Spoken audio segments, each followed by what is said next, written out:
สบายดีมี970เข้ามาใหม่นะเนี่ยเอาเปิดกัน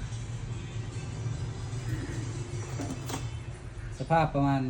90%แค่นี้ใช้งานปกตินี่ครับประกัน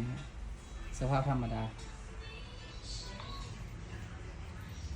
ท่านใดที่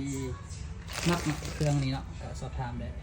970ส่วนนี้ครับประกันให้เด้อครับประกันให้2 เดือนนี่เลยใช้ปกติทุกอย่าง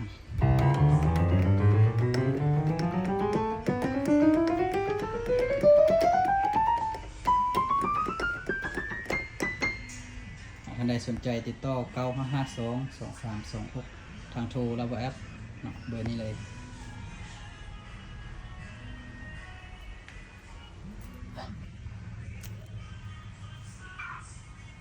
บายดี